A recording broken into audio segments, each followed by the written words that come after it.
মাত্র 5 বছরের বাচ্চাটি যখন একটি বাজ পাখি ধরে কামড়ে কামড়ে খাচ্ছিল, রিয়াজ সাহেব দেখে বেশ ভয় পেয়ে যায়। কারণ ওর মেয়ে রাইসার জন্ম হয়েছে 2014 সালে। এখন মাত্র 5 বছর চলছে। এই বয়সে একটি মেয়ে বাজ পাখিকে ধরে কিভাবে খেতে পারে? রিয়াজ তার মেয়ে রাইসার হাত থেকে পাখিটি ধরে জানালা দিয়ে ফেলে দিল। এরপর রাইসার দিকে তাকিয়ে দেখে রাইসার মুখের মধ্যে বাজ পাখির রক্তাক্ত হয়ে আসছে। রিয়াজ বেশ ভয় পেয়ে যায়। এরপর সে তাড়াতাড়ি করে জানালার পর্দাটা সরিয়ে দেয়। রুমের মধ্যে বাইরের আলো আসতেই রাইসা তৎক্ষণাৎ সেখানে অজ্ঞান হয়ে পড়ে। রিয়াজ সাহেব জানেন রাইসা বাইরের সূর্যের আলো পেলে আবার স্বাভাবিক জীবনে ফিরে আসে, তবে অন্ধকারে থাকলে রাইসা যেন একটা রাক্ষসের মতো পরিণত হয়ে যায়। সে যখন তখন কোত্থেকে যেন বাজ পাখি ধরে নিয়ে আসে, আবার কখনো কখনো বাসার চিপায় চাপায় টিকটিকি কিংবা ব্যাঙ পেলে সেগুলোকেও ধরে কামড়ে কামড়ে খেয়ে ফেলে। এরকম অদ্ভুত ব্যবহার রিয়াজ সাহেবের কাছে বড়ই রহস্যময়। একদিন তিনি রাইসাকে নিয়ে হসপিটালে গেলেন। ডাক্তার বলল, ওর শরীরের মধ্যে তো কোনো রোগ নেই, তাহলে সে এরকমটা কেন করবে? রিয়াজ সাহেব ডাক্তারকে সব কিছু খুলে বলার পরেও ডাক্তার সাহেব কথাটা হেসে উড়িয়ে দিলেন। তিনি আবার বললেন, মাত্র 5 বছর চলে ওর, ঠিক মতো হাঁটতে পারে না। এই বয়সে একটি মেয়ে কিভাবে পাখি ধরে আনবে? আপনি নিজে চেষ্টা করুন একটি পাখি ধরতে, সেখানে আপনার অনেক কষ্ট হবে। আর এই 5 বছরের মেয়ে কিভাবে একটি পাখি নিয়ে আসবে? যত সব আজগুবি কথাবার্তা না বলে বাচ্চার খেয়াল রাখুন।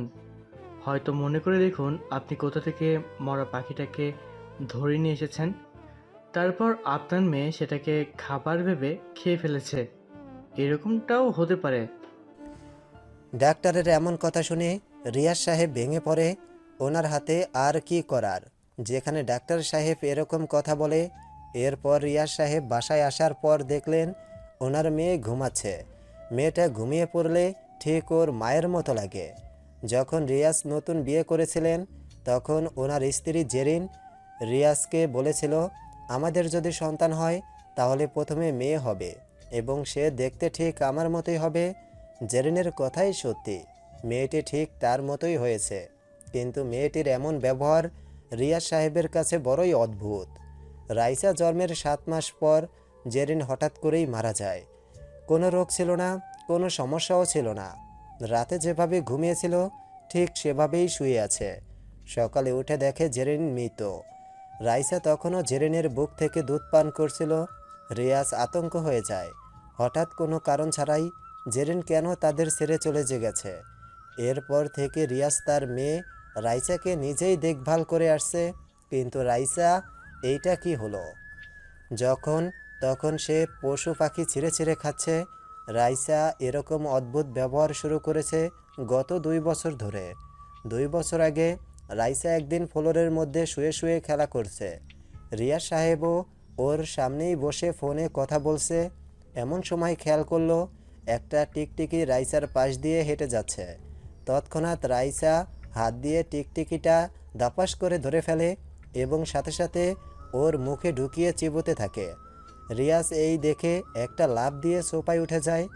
রাইসা আবার হামাগুড়ি দিয়ে সোফায় নিচ থেকে একটি বাজ পাখি বের করে। বাজ পাখি জীবিত ছিল। রাইসা সেই বাজ পাখিকে ধরেই পিঠে কামড় লাগালো। এর কিছুক্ষণ পর দেখে রাইসা অনেক সুন্দরভাবে হাসছে। তারপরেই রিয়াজ ওনার মেয়ে রাইসাকে হসপিটালে নিয়ে যায়। আর সেখানে ডাক্তারের এমন কথা শুনে রিয়াজ রাইসাকে সবসময় বাড়ির ভেতরেই রাখেন, কখনো বাড়ির বাইরে যেতে দেয় না। ছোট্ট একটা মেয়ে, এখন মাত্র 5 বছর, বাইরে যাবে বা কিভাবে? কিন্তু দিনে দিনে রাইসা যেন অনেক হিংস্র একটা প্রাণীর মতো হয়ে যাচ্ছে। সে প্রথমে টিকটিকি খেলেও এখন অনেকগুলো বড় বড় পাখি ধরে খেয়ে ফেলে। পাখিগুলো সে ধরে কিভাবে? যেখানে রাইসা সারাদিন রুমের মধ্যে কাটিয়ে দেয়। রিয়াজ সাহেব অনেক চিন্তিত হয়ে যায় এসব নিয়ে। রিয়াজ নিজের রুমে বসে বসে ভাবছে। এদিকে রাইসা ও রুমের মধ্যে ঘুমাচ্ছে। এমন সময় হঠাৎ রিয়াজের ফোনের মধ্যে একটা কল আসলো। রিসিভ করতেই ওপাশ থেকে একটা অপরিচিত কণ্ঠ ভেসে আসলো। হ্যালো রিয়াজ দোস্ত, কি খবর তোর? হ্যালো, আলহামদুলিল্লাহ ভালো আছি, কিন্তু আপনি কে ঠিক চিনতে পারলাম না। ও, কিভাবে চিনবি? আমি মাসুদ রানা, মনে আছে তোর? দুজন মিলে একসময় ভূতের গল্প লিখতাম ফেসবুকে। আরে হ্যাঁ, মাসুদ রানা যে। কি খবর তোর? তো এখন কোথায়? কি আর বলবো, গত 7 বছর বিদেশ ছিলাম, মাত্র 3 দিন হয়েছে বাড়িতে এসেছি। তাই নাকি? তা আজকে বিকেলে আমার বাসায় চলে আয়, অনেকদিন পর দুই বন্ধুর আড্ডা হবে। সেটা তো হবেই, তাহলে আর কি। আমি বিকেলে তোর বাসায় আসছি। আর হ্যাঁ, বাসা কি আগেরটা নাকি বদলে ফেলেছিস? না, আগে যেখানে ছিলাম সেখানেই আছি। ঠিক আছে, আমি বিকালে রওনা দিচ্ছি। এই বলে মাসুদ রানা ফোনটা কেটে দিল। রিয়াজের মন একটু হালকা হলো। অনেক দিন পর বন্ধুর সাথে কথা। রিয়াজ সাহেব নিজের হাতে রান্না করতে গেলেন রান্নাঘরে। গিয়ে মাসুদ রানার পছন্দের খাবারগুলো রান্না করে ফেলল। মাসুদ রানা চিংড়ি মাছ অনেক পছন্দ করে, সেজন্য রিয়াজ মাসুদ রানার জন্য স্পেশালভাবে চিংড়ি মাছ রান্না করেছে। অন্যদিকে বিরিয়ানি, মুরগির মাংস তো আছেই। বিকেল হতেই দরজার কলিং বেল বেজে উঠল। রিয়াজ বুঝতে পেরেছে মাসুদ রানা এসেছে। দরজা খুলেই দেখে মাসুদ রানাই এসেছে। হাই হাই, মাসুদ রানা অনেক মোটা হয়ে গেছে, তবে চেহারাটা আগের থেকে অনেক কালো হয়ে গেছে। কি রে, হাসছিস কেন? আমাকে জোকার মনে হয় নাকি? আরে না, তেমন কিছু না। আগে থেকে মোটা হয়ে গেছিস, যেখানে তুই আমাকে মোটা বলতি, আর এখন তুই নিজে মোটা, আর আমি চিকন হয়ে গেছি। আসলেই তো, তুই আগের থেকে অনেক চিকন হয়ে গেছিস। তা কোন ব্যাপারে চিন্তিত আছিস নাকি? মাসুদ রানার প্রশ্ন শুনে রিয়াজ মাথা নামিয়ে ফেলে। মাসুদ রানা বলল, কি রে, বাইরে দাঁড় করিয়ে রাখবি নাকি ভেতরে ঢুকতে দিবি না? ও হ্যাঁ, আয় আয়, তোর পছন্দের খাবারগুলো আজকে রান্না করেছি, একসাথে খাবো চল। দুইজনেই খাবার টেবিলে খাবার খেতে লাগলো। এমন সময় খাবার খেতে খেতে মাসুদ রানা বলল, কি রে, জেরিন ভাবি কই? দেখছি না যে।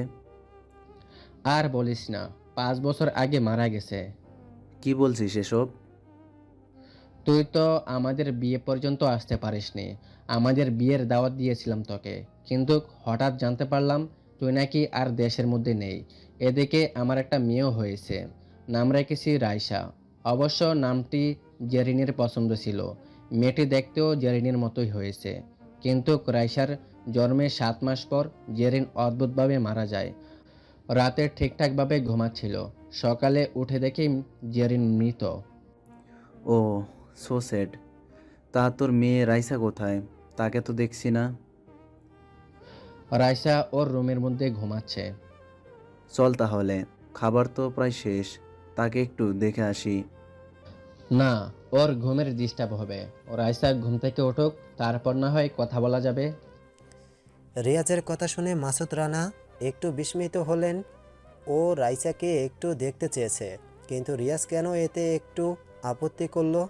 মাসুদ রানা কিছু সন্দেহ হলো। রিয়াজ কোনো ব্যাপার নিয়ে অবশ্য চিন্তিত, এইটা ওর উপর থেকে বোঝা যাচ্ছে। কিছুক্ষণ পর মাসুদ রানা বলল, যাই হোক দোস্ত, আজকে তাহলে যাই, অন্যদিন দেখা হবে। আরে কি বলছিস?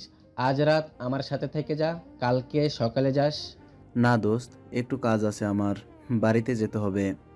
ও আচ্ছা, ঠিক আছে তাহলে, কালকে আবার আসিস। হ্যাঁ, তা তো বটেই। আর শোন, রাইসাকে তো এখনো দেখলাম না, ওকে একটু দেখে যাই। ঠিক আছে, তুই এখানে দাঁড়া, আমি ওকে নিয়ে আসছি। রিয়াজ আবার একটু অদ্ভুত ব্যবহার করছে। মাসুদ রানা নোট করছে। রাইসার কথা শুনতেই রিয়াজ কেমন যেন কথায় আটকে যায়। এরপর দেখে রিয়াজ রাইসাকে নিয়ে সিঁড়ি দিয়ে নামছে। মাসুদ রানা রাইসাকে গুলু গুলু বেবি বলে ওর গালের মধ্যে হাত দিতেই আন্দাজ করলো রাইসা অনেক ঠান্ডা, যেন তাকে মাত্র ফ্রিজ থেকে বের করে আনা হয়েছে। মাসুদ রানা বলল, কিরে, রাইসার শরীর এরকম ঠান্ডা কেন? রিয়াজ আবার একটু হতভম্ব খেয়ে যায়।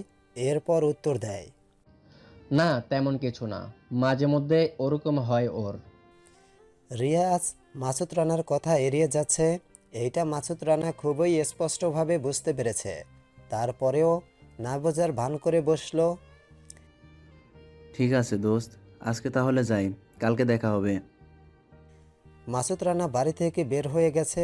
এইদিকে রিয়াজ সাহেব ভাবলেন, মাসুদ রানা থেকে কথাটা এড়িয়ে যাওয়া ঠিক হয়েছে, নাকি ওকে সব সত্য বলে দেওয়া দরকার? কারণ তিনি একটু আগে রাইসাকে আনতে গিয়ে দেখলেন রাইসা ফ্রিজ থেকে মুরগির কাঁচা মাংসগুলো নিয়ে খাচ্ছিল। মাসুদ রানা এ ব্যাপারে আরও বেশি চিন্তিত। একটি 5 বছরের মেয়ে কিভাবে ফ্রিজ থেকে মুরগির কাঁচা মাংস নিতে পারে? সে তো হাত দিয়ে মাংস নেওয়ার মতো লম্বা হয়নি, তাহলে নিল কিভাবে? অন্যদিকে মাসুদ রানা বাড়ি থেকে বের হওয়ার সময় খেয়াল করলো রিয়াজের বাসার উপর তলায় জানালার কাচের উপর একটা ছায়ামূর্তি দেখা যাচ্ছে। ছায়ামূর্তি আকারে অনেক লম্বা। মাসুদ রানা ছায়ামূর্তি দেখে ভাবলেন, ওই রুমের মধ্যে কেউ একজন আছেই, যার ছায়ামূর্তিটি জানালার পর্দায় এসে দেখা যাচ্ছে। মাসুদ রানা ঘের থেকে বের না হয় আবার দরজার নক করলো। রিয়াজ দরজা খুলতেই দেখে মাসুদ রানা। রিয়াজ অবাক হয়ে বলল, কে রে, যাসনি? আমার কথা বাদ দে, আমার থেকে কি লুকিয়েছিস বল। কেন, তোর থেকে কি লুকানোর আছে? রিয়াজ, আমি এতদিন বিদেশ কি করেছি সেটা তো তুই জানিস না। আমি সেখানে এতদিন একটা তান্ত্রিকের সঙ্গে ছিলাম। তোর বাড়িতে আসার পর থেকে আমার শরীর ভার ভার লাগছে। তখনই আমার মনে হয়েছে বাড়িতে কিছু একটা আছে। আর তোর মেয়েকে দেখেও আমি অন্য কিছু ফিল করেছি। আর এখন তো আমি এটা শিওর তোর বাড়িতে একটা অলৌকিক ঘটনা ঘটছে। তাহলে বল, কি হচ্ছে তোর সাথে? মাসুদ রানার কাছে রিয়াজ ধরা খেয়ে গেল। এরপর ওর থেকে কথাগুলো লুকিয়ে আর কি লাভ? রিয়াজ মাসুদ রানাকে এক এক করে সব ঘটনাগুলো খুলে বলল। মাসুদ রানা সবগুলো ঘটনা শোনার পর বলল, রাইসাকে আমার দেখতে হবে। কিন্তু সে তো রুমে চলে গেছে। কি বলছিস? 5 বছর চলছে মাত্র ওর?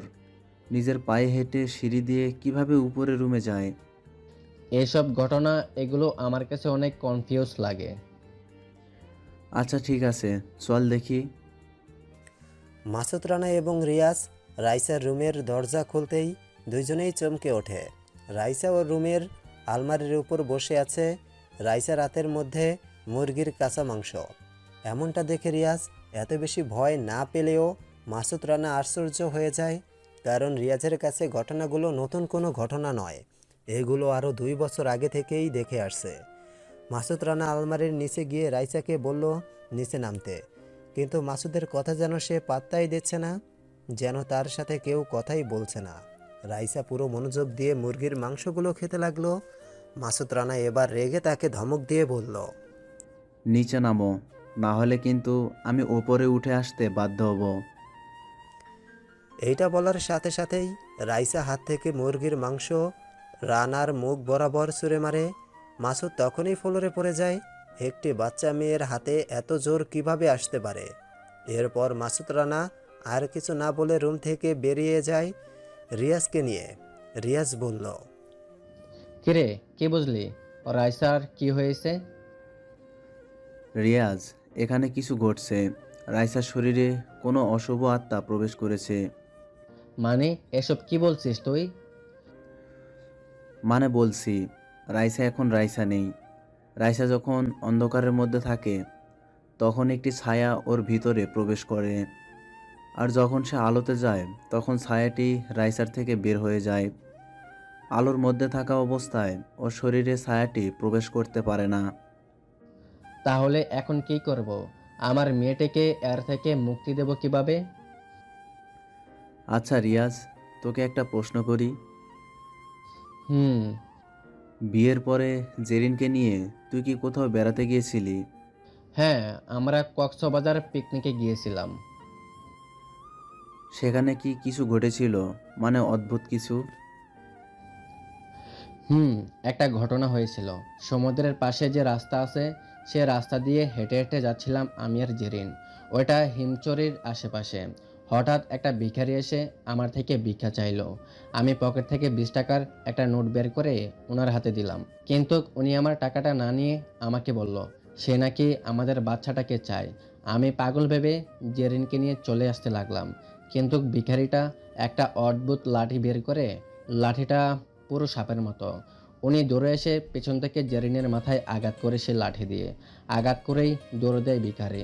আমি অনেক ধাওয়া করেছি, কিন্তু ধরতে পারি নাই। এদিকে জেরিন সেখানে জ্ঞান হারায়। আমি পার্শ্ববর্তী একটা হাসপাতালে ভর্তি করাই জেরিনকে। এরপর থেকে খেয়াল করলাম জেরিনের নাভির পাশে একটা অদ্ভুত রকমের চিহ্ন হয়, যেন একটা রাক্ষসের মাথার ট্যাটু তার নাভির পাশে কেউ এঁকে দিয়েছে। ব্যাপারটা প্রথম প্রথম আমার ভয় পেল, পরে আর এত প্যারা নিইনি, কারণ এরপর থেকে তো আর আমাদের সাথে কিছু হয়নি। তারপরের ঘটনাটা তুই জানিস। আচ্ছা, তাহলে এই হচ্ছে ঘটনা। হ্যাঁ, এখন তুই বল কিভাবে রায়সাকে মুক্ত করা যায়। উপায় তো খুঁজে পাচ্ছি না, তবে হ্যাঁ, একটা রাস্তা আছে। কি উপায় আছে? আর কি রাস্তা? আমরা এখন কক্সবাজার যাব। কি বলছিস এসব? বাড়িতে রায়সা একা, তাছাড়া কক্সবাজার যাব কেন? আমরা সেই ফকিরকে খুঁজে বের করব। এখানে কোনো সূত্র নেই। যদি এর পেছনে ঘাটাঘাটি করতে চাস তাহলে সেই ভিখারিকে আগে ধরতে হবে। তবে এখন এত বড় একটা অঞ্চল কক্সবাজারে, সে ভিখারিকে আমরা কিভাবে খুঁজে বের করব? তাছাড়া বাড়িতে রায়সাকে একা রেখে তো আর যাওয়া যাবে না, তাই না? সেটাও তো কথা। আচ্ছা দাঁড়া, আমি ব্যবস্থা করছি। এরপর মাসুদ রানা ওনার বোন লিতুকে ফোন দিয়ে বলে যে এই বাড়িতে আসার জন্য। মাসুদ রানা তার বোনকে সব কিছু খুলে বললেন যে অন্ধকারের মধ্যে রাইসা কিভাবে হয়ে যায়, অন্ধকারে যেন রাইসার আশেপাশেও না যায়, আর বলে দিয়েছে সব সময় জানালার পর্দা সরিয়ে রাখার জন্য। যখন খাবারের সময় হবে তখন খাবার খেয়ে দিয়ে আবার রুমের দরজা বন্ধ করে দিতে, যেন রাইসা কিছুতেই বাড়ি থেকে বের না হতে পারে। মাসুদ রানার কথা মতো মাসুদ রানার বোন লিতু রিয়াজের বাড়িতে এসে রাইসার দেখাশোনার জন্য প্রস্তুত হয়। এদিকে মাসুদ রানা এবং রিয়াজ রওনা দেয় কক্সবাজার। যেতে যেতে একদিন তো লেগেই গেল। রিয়াজ বারবার বাড়িতে ফোন দিয়ে রাইসার খোঁজ খবর নিচ্ছে, কিন্তু খোঁজ খবর নিয়ে কি হবে, রাইসা সেই অদ্ভুত ব্যবহার করেই যাচ্ছে। রিয়াজ এবং মাসুদ রানা অবশেষে কক্সবাজার হিমছড়িতে গিয়ে পৌঁছালো। এরপরেই রিয়াজ মাসুদ রানাকে ঠিক সেই জায়গায় নিয়ে যায় যে জায়গায় ভিখারিটা জেরিনের মাথার মধ্যে আঘাত করে। মাসুদ রানা সেখানে একটু চোখ বুলিয়ে রিয়াজকে বলে, এই জায়গার আশেপাশে সে থাকে। কিভাবে বুঝলি? কারণ রাইসার পাশে যেতেই আমি রাইসার শরীর থেকে একটা অদ্ভুত রকমের বোটকার গন্ধ পেয়েছিলাম। একই রকম বোটকার গন্ধ আমি এখানেও পাচ্ছি। এই পরিবেশে আমার মনে হয় ভিখারিটা আশেপাশে কোথাও আছেই। কিন্তু আশেপাশে কোথায় থাকতে পারে? এখনো তো পুরো রাস্তা, আর পশ্চিম দিকে হচ্ছে তোর সমুদ্র সৈকত, পূর্ব দিকে পাহাড়, আর ওদিকে ঘন জঙ্গল। এখানে তুই ভিখারিকে কোথায় খুঁজে বের করবি? তুই আমার সাথে চল। এই যে পূর্ব দিকে পাহাড়ের ভেতর একটা রাস্তা দেখতে পেয়েছিস? হ্যাঁ, দেখছি। এ রাস্তা দিয়েই আমরা এগোবো। আমরা যে কোনোভাবেই সেই ভিখারির সন্ধান পাবই পাবো। কারণ আমার যতটুকু ধারণা ওরা সব সময় জঙ্গলের ভেতরেই থাকে। চল তাহলে। মাসুদ রানা এবং রিয়াজ সে জঙ্গলের ভিতরে ঢুকে পড়ল। কিছু দূর যাওয়ার পর দেখল একটা বাড়ি সেখানে অবস্থিত। অবশ্য এইটা লোকালয়, এখানে মানুষ বসবাস করে আশেপাশে। এখনকার যুগে বাড়িঘর হয়ে গেছে, তবে আগে মানুষ সেখানে দাঁড়িয়ে থাকতে পারতো না, কারণ অনেক ভয় পেত, কেউ জিন ভূতের কিংবা কেউ পশু পাখির জন্য। এখন অনেকটাই এসব ব্যাপারে ভয় পায় না মানুষ, কারণ এখন সব জায়গায় বসতবাড়ি হয়ে গেছে। রিয়াজ এবং মাসুদ রানা সেই জঙ্গলের গভীরে চলছে তো চলছেই। অবশেষে তারা দেখতে পেল কিছু দূরে পাহাড়ের মধ্যখানে ধোঁয়া উঠছে। ব্যাপারটা অস্বাভাবিক কিছু নয়, হয়তো সেখানে বসতবাড়ি আছে, কেউ হয়তো চুলায় আগুন ধরিয়েছে। তারপরেও দেখে আসা ভালো ভেবে মাসুদ রানা এবং রিয়াজ সে ধোঁয়া ফলো করে পাহাড়ের উঁচুতে উঠতে লাগলো। যাওয়ার সময় তারা খেয়াল করেছে বসত বাড়ির এরিয়া যতটুকু ছিল ততটুকু তারা পার হয়ে গেছে। তার মানে কি ভিতরে কোনো বসত বাড়ি নেই? তারা কি তাদের উদ্দেশ্যে অবশেষে পৌঁছাতে পেরেছে? হ্যাঁ, তারা পেরেছে। তারা উঠে দেখে একটা গুহার সামনে আগুন জ্বলছে। আগুনের ধোঁয়াই তারা দেখেছিল। গুহার আশেপাশে লাল কাপড় দিয়ে পতাকার মতো অনেকগুলো খুঁটা দাঁড় করানো, আর সেই গুহার ভিতর থেকে ভেসে আসছে অজানা কিছু মন্ত্র। যে কোনো ভীমদেশী মানুষ ভিতরে কথা বলছে। মন্ত্রগুলো কে পাঠ করছে সেটা এখনও মাসুদ রানা এবং রিয়াজ দুজনের কেউই জানে না। আর মন্ত্রগুলো পরে কি বলছে সেটাও তাদের অজানা। কিন্তু এই অজানা রহস্যকে জানার জন্যই তো তাদের এখানে আসা। এরপর তারা গুহার ভিতরে প্রবেশ করতে যাচ্ছিল। ঠিক এমন সময় গুহার সামনে বিশাল বড় এক সাপ দেখতে পায় দুজনে। সাপটি আকারে অনেক লম্বা। যদি তাদেরকেও খেয়ে ফেলে তবে সাপের পেটে দুজনকেই হজম করা তেমন ব্যাপার না। রিয়াজ ভয় পেয়ে দৌড় দিতে চেয়েছিল, কিন্তু দৌড় দিলে নাকি যে কোনো কিছু পেছনে আর বেশি আসে। সেজন্য রিয়াজ দৌড় না দিয়ে মাসুদ রানার পেছনে দাঁড়িয়ে আছে। মাসুদ রানা এই 7 বছর বিদেশে ছিল, কিন্তু সে কি করেছে সেটা কেউ জানতো না। মাসুদ রানা বিদেশে এক তান্ত্রিকের কাছে তন্ত্র মন্ত্র শিখেছে। এর পেছনে একটা রহস্য আছে। সেটা হচ্ছে মাসুদ রানা একটা মেয়েকে পছন্দ করত। খুব ভালোভাবেই তাদের রিলেশন ছিল, কিন্তু মাঝপথে কাটা হয়ে দাঁড়ায় মাসুদ রানার ফ্রেন্ড রনি। রনি ছেলেটি কলেজে পড়াশোনা করলেও তার তন্ত্রবিদ্যা সম্বন্ধে খুব আগ্রহী ছিল। সে কালো জাদু অনেক বই পড়তো। পড়াশোনার বইয়ের থেকেও কালো বিদ্যার বই অনেক বেশি। রনি কালো বিদ্যা সম্পর্কে পড়াশোনা করেই অনেক বেশি ধারণা করে ফেলে। এরপর রনি এমন এক অবস্থায় যায়, সে একটা পুতুলের মধ্যে আর একটা মানুষের আত্মা নিয়ে আসতে পারত। সে একটা পুতুল বানিয়ে পুতুলের শরীরে আঘাত করত, সাথে সাথে যার নামে পুতুল তৈরি করত তার শরীরে সত্যি সত্যি তেমন আঘাত পড়ত। এদিকে রনিও মাসুদ রানার প্রেমিকাকে পছন্দ করে, কিন্তু যখন দেখলো মাসুদ রানার সঙ্গে সৌম্যের রিলেশনশিপ, তখন রনি এইটা মানতে পারেনি। সে সৌম্যের নামে একটি পুতুল বানায় এবং ওই পুতুলের মধ্যে ইচ্ছে মতো কালো জাদু করে। অবশেষে রনি সৌম্যকে বশ করে ফেলে। কিছুদিন পর দেখা যায় সৌম্যি রনির জন্য অনেক পাগল হয়ে যায়। সে এখন মাসুদ রানাকে প্রায় চিনতে পারছে না। মাসুদ রানা ব্যাপারটা নিয়ে চিন্তিত হয়ে যায়। এইটা কি হলো যে সৌম্যি মাসুদ রানাকে ছাড়া এক মুহূর্তও থাকতে পারে না? সে সৌম্যি কিভাবে রনিকে নিজের করে নিতে পারে? সৌম্যি কিভাবে মাসুদ রানাকে অ্যাভয়েড করে রনির সাথে সময় কাটাতে পারে? ব্যাপারটা মাসুদ রানা ঠিক বুঝে উঠতে পারেনি। এরপর মাসুদ রানা সোজা চলে যায় রনির কাছে, কিন্তু রনির বাসায় গিয়ে জানতে পারে রনি নাকি সৌম্যকে নিয়ে বাইরে গেছে। রনির আম্মু বলেছে বাসায় বসার জন্য। রনি আসলে কথা বলতে। মাসুদ রানা সৌম্যকে খুব বেশি ভালোবাসতো, তাই রনিকে বোঝাতে হবে বলে ওর বাসায় গিয়ে বসে। তবে মাসুদ রানা একটা বিষয় খেয়াল করলো, রনি রুমের মধ্যে অনেক কালো বিদ্যার বই। সবগুলো বই চেক করে মাসুদ রানার বুঝতে বাকি রইল না যে রনি সৌম্যকে বশ করেছে। এসব কালো বিদ্যা মাসুদ রানার বিশ্বাস হচ্ছে না। এই আধুনিক যুগেও এসব কাজ করে?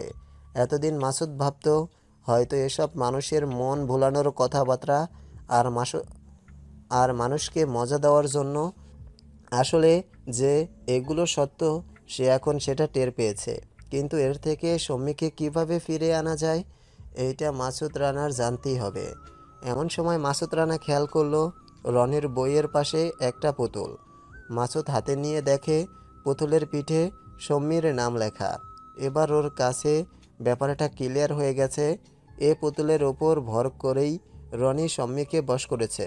সঙ্গে সঙ্গে রানা পুতুলটির মাথা ভেঙে দেয়, আর অন্যদিকে মাসুদ রানা পুতুলটিও নিয়ে নেয়। এরপর মাসুদ রানা রনির বাড়ি থেকে বের হতে যাবে, তখনই রনির আম্মু বলে, রনি তো এখনো আসেনি, আর কিছুক্ষণ বসো। না আন্টি, এখন আমার একটু কাজ আছে, পরে দেখা করব। বলেই রানা ওই বাসা থেকে বের হয়ে পড়ে। এমন সময় মাসুদ রানার ফোনের মধ্যে একটা কল আসে। ফোনটা রিসিভ করতেই অপর পাশ থেকে মাসুদ রানার এক বন্ধু বলল সম্মি নাকি হসপিটালে। কথাটা শুনে মাসুদ রানা দৌড়ে হসপিটালে চলে আসে। সম্মির ঘাড় কিভাবে যেন মুচকে গেছে। মাসুদ রানা যে পুতুলটির ঘাড় ভেঙেছিল সেখান থেকেই এই অবস্থা হয়েছে। মাসুদ রানা নিজেকে নিজে ক্ষমা করতে পারছে না। সে নিজের হাতে সম্মিকে এরকম অবস্থায় ফেলে দিয়েছে। অন্যদিকে রনি মাসুদের পিঠে হাত রেখে বলল,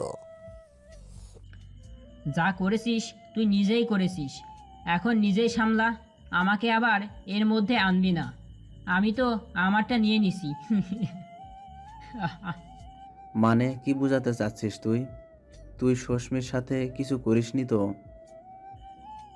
না, তেমন কিছু করিনি, তবে তোর থেকে তাকে আলাদা করব, এটাই আমার প্রতিজ্ঞা ছিল। এর জন্য আমি এত কষ্ট করেছিলাম, আমার সে প্রতিজ্ঞা সফল হয়েছে। তোর থেকে আমি সীমাকে আলাদা করছি, এরপর তুই নিজের হাতেই সীমার এমন অবস্থা করে ফেলছিস। সীমাকে তো এই অবস্থা থেকে ফেরানোর শক্তি কারণ নেই, তার মানে তুই আর সীমাকে পাচ্ছিস না। আমার প্রতিজ্ঞা সম্পূর্ণ হয়েছে। এইটা বলে রনি চলে গেল। মাসুদ রানা সম্মির একটা হাত ধরে অনেকক্ষণ কাঁদতে লাগলো, কিন্তু কি করবে? সে তো বুঝতে পারেনি পুতুলটার কিছু হলে সম্মির ক্ষতি হবে। এরপর মাসুদ রানা বিভিন্ন কালা বিদ্যা সম্পর্কে পড়াশোনা করতে থাকে। পরে জানতে পারে নেপালের একজন তান্ত্রিক নাকি অনেক ভয়ঙ্কর জাদু সম্পর্কে ধারণা করতে পারে। এরপর মাসুদ রানা গুগল থেকে তার পরিচয় নিয়ে চলে যায় সে তান্ত্রিকের কাছে। এদিকে প্রতিটা দিন মাসুদ রানা হসপিটালে সম্মির খোঁজখবর রাখে। টানা 7 বছর সম্মির এই অবস্থা হসপিটালে। অবশেষে মাসুদ রানা তন্ত্রমন্ত্র সম্পর্কে আইডিয়া করতে পেরেছে। মাসুদ রানা সফল হয়েছে। কালো বিদ্যা শিক্ষা নেওয়ার পর সম্মিকে ভালো করার আগেই মাসুদ রানা রিয়াজের এ সমস্যায় জড়িয়ে যায়। সামনে গুহার দরজায় অনেক বড় সাপ। মাসুদ রানা পিছনে রিয়াজ। মাসুদ রানা পকেট থেকে একটা মন্ত্র পড়া পাথর বের করলো।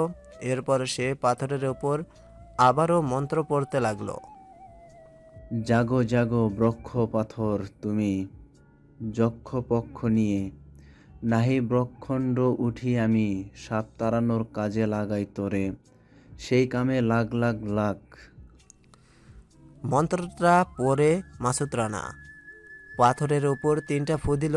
এরপর সে সাপের চোখ বরাবর পাথরটা এগিয়ে দিতেই সাপটি নিমিষেই তাদের সামনে থেকে পালিয়ে যায়। মাসুদ রানা অবশেষে সাপ তাড়াতে পেরেছে। রিয়াজ অবাক চোখে মাসুদ রানার দিকে তাকিয়ে আছে। মাসুদ রানা এইটা কি পড়লো আবল তাবল? আবার সাপটিও কেমন যেন মাসুদ রানার আবল তাবল বকা শুনে দিল দৌড়। রিয়াজ চমকে যায়। মাসুদ রানা কোনো তান্ত্রিক হয়ে গেল না তো? কারণ রিয়াজ তো জানে না মাসুদ রানা এতদিন বিদেশে আসলেই কি করেছে। মাসুদ রানা রিয়াজের হাত ধরে সোজা গুহার ভিতরে ঢুকে গেল। এরপর দেখলো সামনে আগুনের কুণ্ডলি জ্বালিয়ে একজন তান্ত্রিক 2 হাঁটুর উপরে হাত রেখে চোখ দুটো বন্ধ করে মন্ত্র পড়ছে। রিয়াজ দেখেই বুঝতে পেরেছে এইটা হচ্ছে সেই লোক যে তার থেকে নোট চেয়েছিল। মাথার চুলগুলো অনেক লম্বা ছিল। আরও 7 বছর আগে এই ভিখারিকে দেখেছিল, কিন্তু যতটুকু মনে ছিল সেই ভিখারির চুল বড় ছিল। এ তান্ত্রিকের চুলও বড়। একটা হলুদ পাঞ্জাবি গায়ে ছিল সেই ভিখারির। এই তান্ত্রিকের পরনেও একটা হলুদ পাঞ্জাবি। এত বছর ধরে উনি কি একই কাপড় পরা ছিল নাকি? সেদিকে আইডিয়া করে রিয়াজ ভাবলো এটাই হবে সেই ভিখারি। মাসুদ রানা সে তান্ত্রিকরে বলল, আপনার সাথে কিছু কথা বলা যাবে? কিন্তু তান্ত্রিক চোখ মিলছে না। তিনি ওনার তান্ত্রিক সাধনা করেই যাচ্ছেন। মাসুদ রানা ওনার মন্ত্র শুনে কিছুটা বুঝতে পেরেছেন। উনি এমন মন্ত্র পড়ছেন যে মন্ত্র সম্পূর্ণ হওয়ার পরেই মাসুদ রানা এবং রিয়াজ দুজনেই আগুনে পুড়ে ছাই হয়ে যাবে। মাসুদ রানা বোঝার সাথে সাথে পায়ের নিচ থেকে এক মুঠো বালি নিয়ে সে আগুনের উপর ফেলে আগুন নিভিয়ে দেয়। তান্ত্রিকও এক লাফে বসা থেকে উঠে মাসুদ রানার গলা চেপে ধরে। মাসুদ রানার গলা এমনভাবে চেপে ধরেছে মাটি থেকে প্রায় 2 হাত উপরে তুলে ফেলেছে। এমন অবস্থা দেখে রেগে যায় রিয়াজ। এরপর দৌড়ে গিয়ে সে তান্ত্রিকের মাথার মধ্যে একটা ঘুষি মারে রিয়াজ। তান্ত্রিক মাসুদকে ছেড়ে মাটিতে পড়ে যায়। সাথে সাথে মাসুদ রানা দৌড়ে গিয়ে তান্ত্রিকের মুখ চেপে ধরে। তান্ত্রিকের মুখ থেকে রক্ত ঝরতে থাকে। বলতে গেলে তান্ত্রিকের শরীরে কোনো শক্তি নেই, কারণ হচ্ছে মাসুদ রানা আগেই পকেট থেকে মন্ত্র পড়া কিছু পাউডার নিয়ে এসেছিল, যাতে পাউডারটা তান্ত্রিকের মুখে পড়ার সাথে সাথেই তার সকল মন্ত্র এবং শক্তি যা কিছু জানেন সব কিছু ভুলে যায়। মাসুদ রানার চিন্তা শক্তি সম্পূর্ণ হয়েছে। তান্ত্রিক সকল মন্ত্র এবং তার শক্তি কিভাবে কাজে লাগাবে সেটা ভুলে গেছে। তবে এইটা বেশিক্ষণের জন্য না, মাত্র 10 মিনিটের জন্য। তান্ত্রিক সব কিছু ভুলে থাকবে, তারপরেই আবার সে তার শক্তি ফিরে পাবে। এ সুযোগে মাসুদ রানা ওনার কলার চেপে ধরে বলল, বল শয়তান, আরও 7 বছর আগে তোর কি লক্ষ্য ছিল? তান্ত্রিক হাসতে হাসতে বলল, আমার সকল লক্ষ্য পূরণ হয়ে গেছে। আমি তাকে দুনিয়াতে নিয়ে এসেছি। সে পৃথিবীতে এখন রাজত্ব করবে। ধীরে ধীরে এই পৃথিবীর সকল শান্তি বিনষ্ট হয়ে যাবে। তখন শুধু রাজত্ব হবে শয়তানের। তান্ত্রিকের এমন কথা শুনে রিয়াজ প্রচণ্ড রেগে যায়। এরপরেই রিয়াজ খেয়াল করলো তান্ত্রিক যেখানে তন্ত্র সাধনা করছে তার পাশেই একটা তলোয়ার রাখা আছে। রিয়াজ সেটা হাতে নিয়ে এক কোপ দিয়ে তান্ত্রিকের পা ফেলে দেয়। তান্ত্রিক যন্ত্রণায় কষ্টে জোরে চিৎকার করতে থাকে। এরপর মাসুদ রানা সে তান্ত্রিকের মুখ চেপে ধরলো আর বলল, তুই বল, তুই কি করেছিস? রিয়াজের ঘরে এমন অবস্থা কেন? তোর কোনো কাজের জন্য রিয়াজের স্ত্রী মারা গেছে, এখন তার মেয়ের জীবনটাও এমন নরকে পরিণত করে দিয়েছিস কেন? কি করেছিস তুই? গত 7 বছর আগে আমি তন্ত্র সাধনা করে একটা ভয়ঙ্কর শয়তান আবিষ্কার করেছি। কিন্তু সেই শয়তান এমন কোনো মহিলার শরীরে প্রবেশ করতে হবে যে মহিলাটির নতুন বিয়ে হয়েছে। কিন্তু আমি এমন মহিলা পাবো কোথায়? এরপর আমার তন্ত্রবিদ্যা দ্বারা আমার একটা লাঠির ভিতরে সে শয়তানটাকে আমি বন্দি করেছি। এর মানে হচ্ছে এই লাঠির আঘাতে যে মেয়ের মাথা থেকে রক্ত বের হবে, সেই রক্তের সাথে শয়তানের ওনার শরীরে প্রবেশ করে ফেলবে। কক্সবাজারে নতুন বিবাহের পর অনেকেই এখানে আসে হানিমুন করার জন্য। তখন রিয়াজ এবং তার স্ত্রীকে আমি দেখলাম। আমার দেখে মনে হচ্ছে তারা নতুন বিবাহ করেছে। এরপর আমি তাদের পিছন করতে থাকি। একসময় রিয়াজের মুখে শুনলাম তারা বিয়ে করেছে মাত্র 25 দিন হয়েছে। এর মধ্যে তারা কক্সবাজারে 4 বার এসেছে। এইটা নিয়ে তারা হাসাহাসি করছিল। সেখান থেকে আমি বুঝতে পেরেছি তারা নতুন বিবাহিত। এরপর আমি তাদের সামনে গেলাম ভিখারির সেজে। সেই সুযোগটা কাজে লাগিয়ে রিয়াজের স্ত্রীর মাথার মধ্যে আমার সেই শয়তানের লাঠি দিয়ে আঘাত করি। ওনার মাথা থেকে রক্ত বের হবার পর বুঝলাম শয়তান ওনার শরীরে প্রবেশ করে ফেলেছে। এরপর সেখান থেকে আমি পালিয়ে চলে এসেছি আমার গুহার মধ্যে। তারপর কি হয়েছে বল? তারপর আমি আমার তন্ত্রবিদ্যা দ্বারা শয়তানকে ওনার পেটে পরিচালনা করছিলাম। আমি যে শয়তানকে রেখেছিলাম তাতে ওর নাভির পাশে একটা টেটু বসেছিল। তার মানে হচ্ছে সে শয়তান তার শরীরের মধ্যেই আছে। আমি এখান থেকে আমার মায়াবী আয়না দ্বারা সব কিছু দেখছিলাম। এরপর ধীরে ধীরে রিয়াজের স্ত্রী গর্ভবতী হতে থাকে। শয়তানটাও তার বাচ্চার শরীরে ধীরে ধীরে বড় হতে লাগলো। যখন ওর মেয়ের জন্ম হয়েছে পৃথিবীতে, সেই সাথে সাথে শয়তান ও মেয়ের শরীরে প্রবেশ করে জন্ম নিয়েছে। এখন পর্যন্ত শয়তানটা এইটুকু শক্তি পেয়েছে যে সে আলোর মধ্যে থাকতে পারে না, শুধু অন্ধকারের মধ্যেই ওর মেয়ের শরীরে প্রবেশ করতে পারে। ওর মেয়ে রাইসা যখন জিরেনের স্তন থেকে দুধ পান করতো, তখন শয়তানও রাইসার শরীরে প্রবেশ করে দুধ পান করত। শয়তানের বিষাক্ত মুখ কোনো মানুষের দেহে লাগলে সে টিকে থাকতে পারে না। সেজন্য জেরিন 7 মাসের মাথায় মৃত্যুবরণ করেছে। রাইসার কোনো ক্ষতি হচ্ছে না এই কারণে, কারণ শয়তানটা যে তার শরীরের ভিতরেই আছে জন্মের পর থেকে, তার সাথেই শয়তানটা ছিল। সেজন্য সে বড় হতে যাচ্ছে।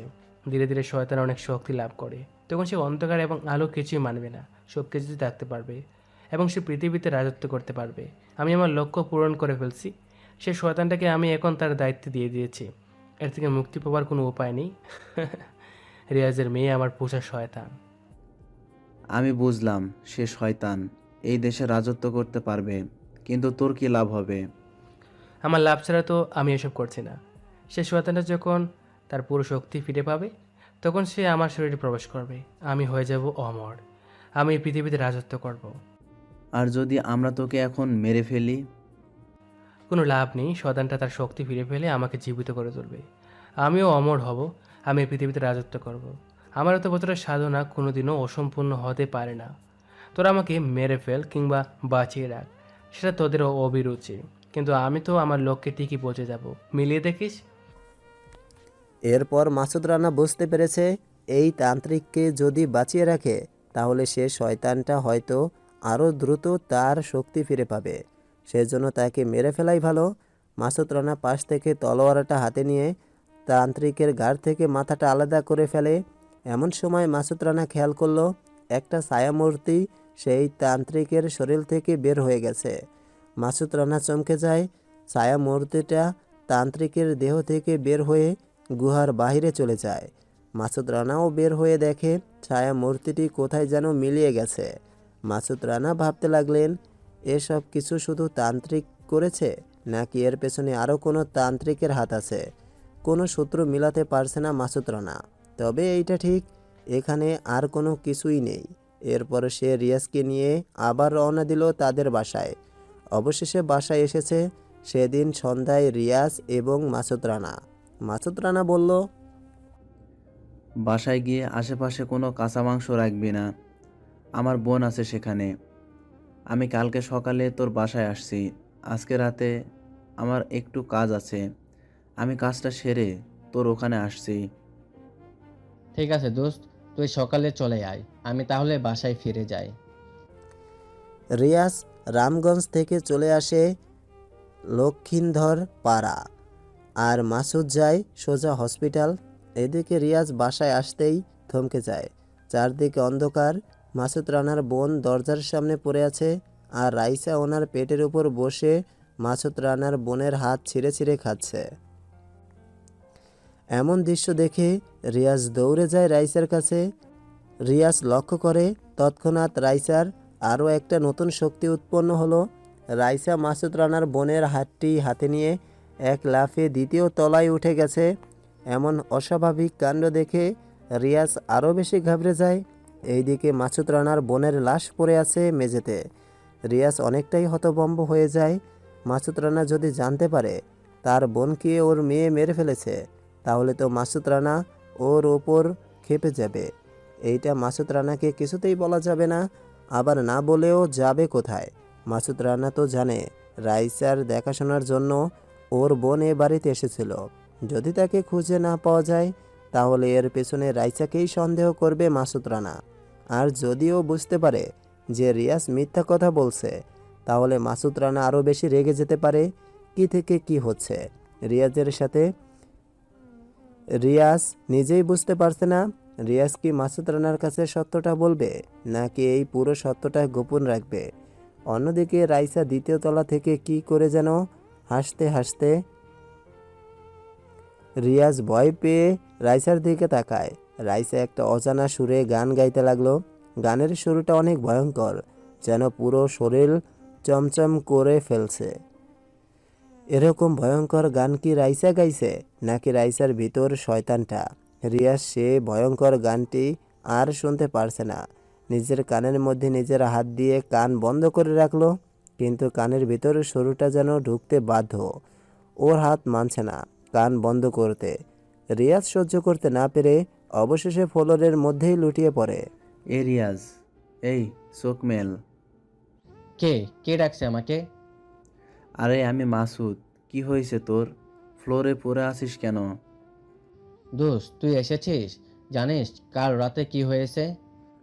হুম, জানি। কি বলছিস?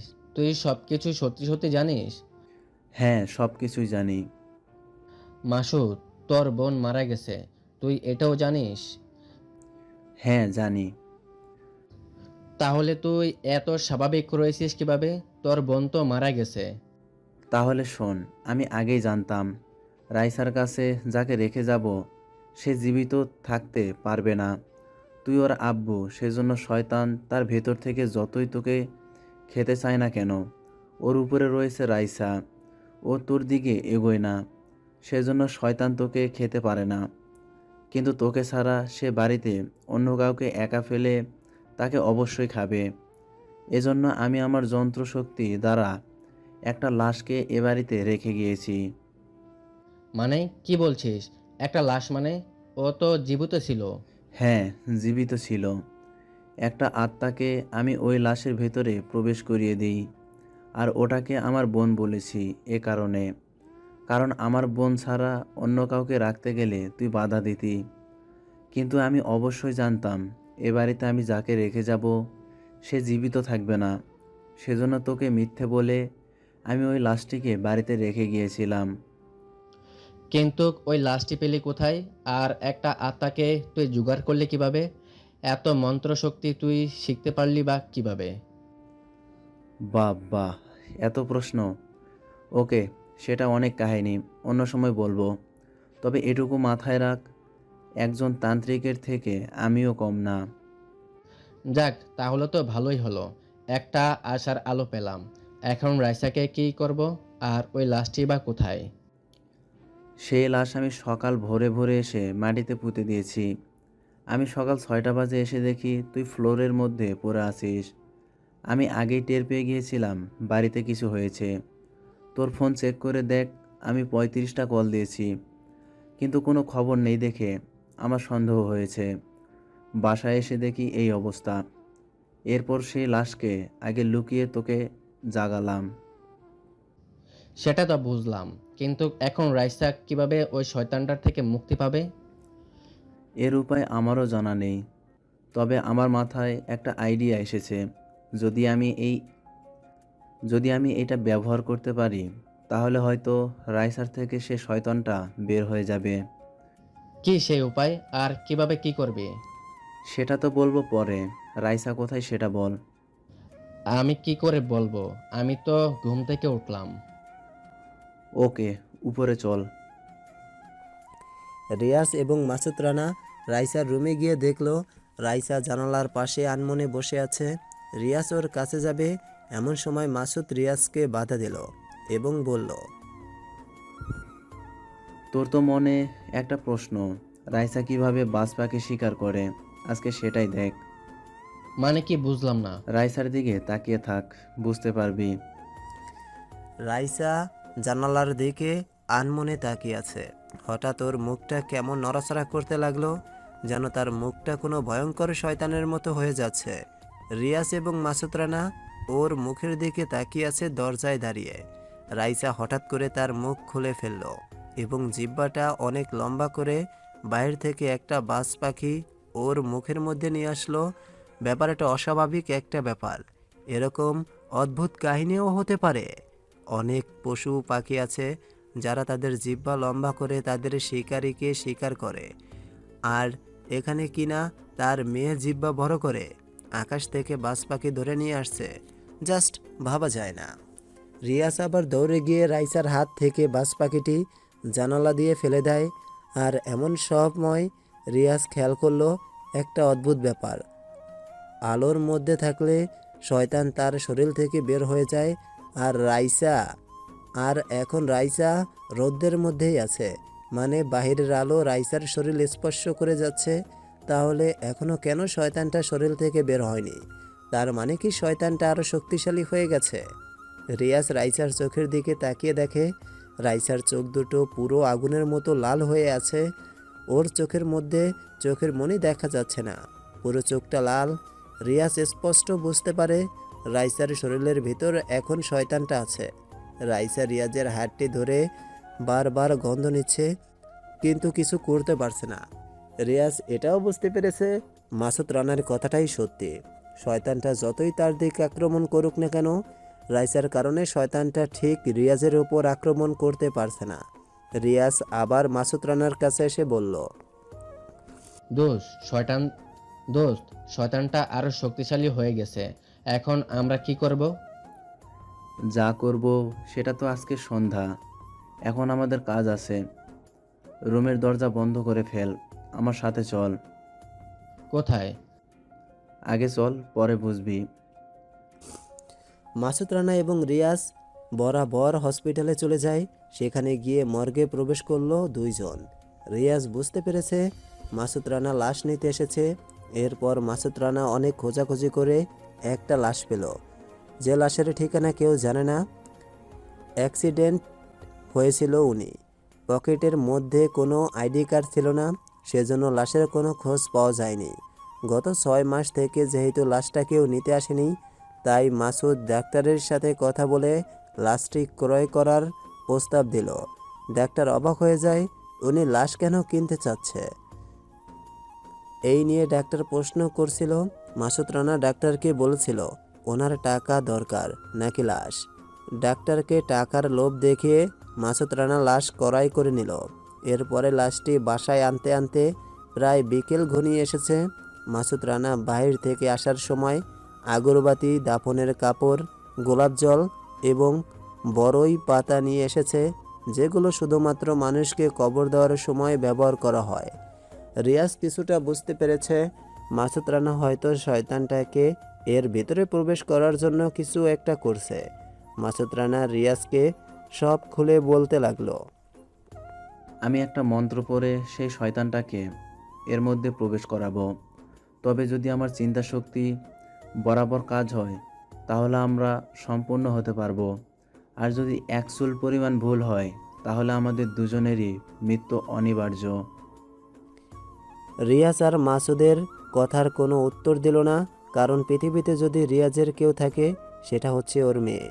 ওর মেয়েকে বাঁচানোর জন্য যদি তার মৃত্যু হয় তাহলে সে মৃত্যু গ্রহণ করতেও রাজি, কারণ ওর মেয়ের এমন অবস্থা তাকে জিন্দা লাশ করে রেখেছে। তারপরেও রিয়াজ বলল, আচ্ছা দোস্ত, আমার না হয় কিছু হয়ে গেলে হয়ে যাবে, কিন্তু তোর তো কিছু হতে পারে না। আমার কিছুই হবে না যদি তুই কাজটা ঠিকঠাক মতো করতে পারিস। আর যদি তোর কোনো ভুল হয় তাহলে তোর সাথে তো আমাকেও মৃত্যুর স্বাদ গ্রহণ করতে হবে। আর এতে আমার কিছুই আসে যায় না, কারণ আমার জীবনে যেটুকু ছিল সেটুকু শেষ। মানে কি বলতে চাচ্ছিস? আমি কিছু বুঝতে পারছি না, কি শেষ? এরপর মাসুদ রানা ওর তান্ত্রিক হওয়ার পেছনে সবগুলো ঘটনা খুলে বলল। গতকাল রাতে গিয়ে সে সৌম্যের সাথে দেখা করে, এরপর সেও কালো জাদু করে সৌম্যকে সুস্থ করে তোলে। তবে ডাক্তার বলে সৌম্যের নাকি স্মৃতির শক্তি হারিয়ে ফেলেছে। এখন সে মাসুদ রানাকে প্রায় চিনতে পারছে না। মাসুদ রানা অনেকবার বলেছে, কিন্তু সৌম্য শুধুমাত্র সেই দিন মনে আছে যেই দিন মাসুদ রানা প্রথম চোখ টিপ দেয় সৌম্যকে। তখন সৌম্য তাকে ভালোবাসতো না, তাই এখনও সেই মাসুদকে ভালোবাসে না, কারণ তারপর মাসুদ রানার সাথে রিলেশন, তার সাথে অনেক কষ্ট সুখ ভাগাভাগি করা, সকল স্মৃতি মাথা থেকে মুছে গিয়েছে সৌম্যের। সৌম্য এখন শুধুমাত্র সেই দিনগুলোর মধ্যে পড়ে আছে যে দিনগুলোর মধ্যে মাসুদ রানা তার জীবনে ছিল না। সৌম্য ওর বাবা মায়ের সাথে বাসায় চলে গেছে। মাসুদ রানা যে কারণে তান্ত্রিক হয়ে এসেছে সে কারণটাই এখন বৃথা। তাই মাসুদ রানা নিজেও মৃত্যুর জন্য প্রস্তুত হয়ে গিয়েছে। কিন্তু সব কথা শোনার পর রিয়াজ বলল, সিম্মি না হয়ে গেল, তবে তোর আব্বু আম্মুর কি হবে? তোকে হারিয়ে ফেললে তারা অনেক কষ্ট পাবে। আমার জন্য শুধু শুধু তারা কেন কষ্ট পাবে? তুই এসবে যাস না। কি করতে হবে আমাকে বল, আমি সব কিছু করে দিচ্ছি। আমার আম্মু আব্বুকে নিয়ে চিন্তা করিস না, তারাই আমাকে বলেছে তোকে সাহায্য করার জন্য। আব্বা বলেছে আমি যদি তোদের সাহায্য করতে পারি তাহলে এর চেয়ে তাদের কাছে বড় কিছু না। রিয়াজ সঙ্গে সঙ্গে কান্না করে দেয় এবং মাসুদ রানাকে জড়িয়ে ধরে। মাসুদ রানাও রিয়াজকে জড়িয়ে ধরে অনেকক্ষণ কান্না করলো। এরপর মাসুদ রানা বলল, হয়েছে, এখন আমরা আমাদের কাজে লেগে পড়তে হবে। কিছুক্ষণ পর সন্ধ্যা হয়ে যাবে, আর সন্ধ্যার আগেই আমরা আমাদের প্ল্যান অনুযায়ী সব কিছু করতে পারবো। ঠিক আছে, বল কি করতে হবে। আমি যা যা করছি তুই আমাকে ফলো কর। মাসুদ রানা সেই লাশটিকে গরম পানি দিয়ে গোসল করিয়ে দেয়। এরপর সুগন্ধ তুলা সেই লাশের নাকের মধ্যে গুজে দেয়। এরপর বড়ই পাতা দিয়ে লাশের গায়ে গরম পানি ছিটিয়ে দেয়। তারপর গোলাপ জল ছিটিয়ে দিল। মোট কথা লাশটি এখন পরিপূর্ণভাবে পবিত্র। মাসুদ রানা সিঁড়ির সামনে ফ্লোরের মধ্যে লাশকে রেখে দেয়। তারপর সেই লাশের সামনে এসে রিয়াজকে বলল, আমি এখন একটা মন্ত্র পড়ব, আর সঙ্গে সঙ্গে রাইসার উপর থেকে দৌড়ে আসবে। আসার পর রাইসার থেকে শয়তানটা বের হয়ে এই লাশের শরীরে প্রবেশ করবে। শরীরে প্রবেশ করার পর লাশটি ধরপড় করতে থাকবে, আর সেই সুযোগে আমরা দুজন লাশটি ধরে বাক্সের ভিতরে ঢুকিয়ে ফেলব। কিন্তু বাক্স কোথায়? আমি দরজার বাইরে রেখে এসেছি। তার মানে কি আমরা লাশটা কোলে করে দরজার বাইরে নিতে হবে? হুম, সেরকমটাই। ওকে, আমি প্রস্তুত, তুই শুরু কর। এরপর মাসুদ রানা চোখ দুটো বন্ধ করে মন্ত্র পড়তে লাগলো। মাসুদ রানার মন্ত্র পাঠ করার পর হঠাৎ বাড়ির লাইটগুলো নিবু নিবু করতে লাগলো, যেন বাড়ির ভিতরে বিদ্যুৎ চমকাচ্ছে। আবার হঠাৎ করে মাথার উপর লাইট বন্ধ হয়ে গেছে, পুরো রুম অন্ধকার। তবে রাতের আলো ছিল বলে জানালা দিয়ে শুধুমাত্র হালকা চাঁদের আলো প্রবেশ করছে। এমন সময় উপর থেকে ভয়ঙ্কর গর্জন করতে করতে নেমে আসছে রাইসা। যেন এইটা রাইসা নয়, কোনো ভয়ঙ্কর শয়তান নেমে আসছে। রিয়াজ আর মাসুদ রানা চোখ বড় বড় করে রাইসার দিকে তাকিয়ে আছে। রাইসা সিঁড়ি দিয়ে নামছে, কিন্তু অদ্ভুত ব্যাপার হচ্ছে সিঁড়ির মধ্যে রাইসার পা স্পর্শ করেনি, বেশে বেশেই নিজেই নেমে এলো। এরপর রাইসা লাশের সামনে দাঁড়িয়ে জোরে জোরে চিৎকার করছে, ভয়ঙ্কর গর্জন করে। মাসুদ রানা একটা মন্ত্র পড়া পাউডার লাশের গায়ে ছুঁড়ে মারে। তখনই রাইসার শরীর থেকে বের হয়ে আসে একটি ছায়ামূর্তি। শয়তানটি লাশের শরীরে প্রবেশ করেছে, সেটি দেখে ভয় পেয়ে যায় রিয়াজ। এটা কেমন ছায়ামূর্তি, যার কোনো আকার নেই, কোনো ভার নেই, তবে দেখা যায় ছায়ামূর্তি সেই লাশের ভিতরে প্রবেশ করার সঙ্গে সঙ্গে লাশটি ধরপড় শুরু করে। এদিকে রাইসা সেখানে জ্ঞান হারিয়ে পড়ে যায়। রিয়াজ সেই লাশের পা ধরেছে আর মাসুদ মাথা ধরেছে। লাশটি তাদের হাতেও নড়াচড়া করছে, তবে নির্ভয়ে দুজন মিলেই দরজার বাইরে লাশ নিয়ে যায়। এরপর বক্সের মধ্যে রেখে রিয়াজ ঢাকনা বন্ধ করে দেয়। মাসুদ বলে, আর দেরি করা যাবে না, আমাদের এই লাশ তাড়াতাড়ি দাফন করতে হবে। যদি একটু দেরি হয় তাহলে লাশটি বাক্স থেকে বের হয়ে পড়বে এবং এর মধ্যে সে যে কোনো কিছু করে ফেলতে পারে। এরপর রিয়াজ এবং মাসুদ সেই বক্সটি হাতে নিয়ে বাড়ির পেছনের বাগানে চলে যায়। মাসুদ আগে থেকেই সেখানে একটি কোদাল রেখেছিল। এরপর ধীরে ধীরে মাটি খুঁড়তে থাকে রিয়াজ। অন্যদিকে লাশটি বক্সসহ দরপড় শুরু করে। কিছুক্ষণ মাটি খোঁড়ার পর আবার মাসুদ মাটি খুঁড়তে লাগলো। এরপর একজনের পর একজন মাটি খুঁড়তে থাকে। ঠিক এমন সময় আকাশটা হঠাৎ কালো মেঘে ঢেকে যায়। চাঁদের আলো এখন একটুও নেই। অন্ধকারের মধ্যে নিজের হাত তারা নিজেরাই দেখতে পারছে না। মাসুদ রানা পকেট থেকে মোবাইল ফোন বের করে ফ্ল্যাশ লাইট অন করে। এরপর বলল, রিয়াজ, তুই মাটি খুঁড়তে থাক। ওকে। রিয়াজ আবার মাটি খুঁড়তে লাগলো। এমন সময় আরেক বিপদ। অনেক জোরে জোরে বৃষ্টি পড়ছে। বৃষ্টির মধ্যে সবগুলো কাদায় ভরে গেছে। মাসুদ রানা ফ্ল্যাশ লাইট ধরে আছে আইফোনে। রিয়াজ মাটি খোঁড়ার দিকে মন দিয়েছে।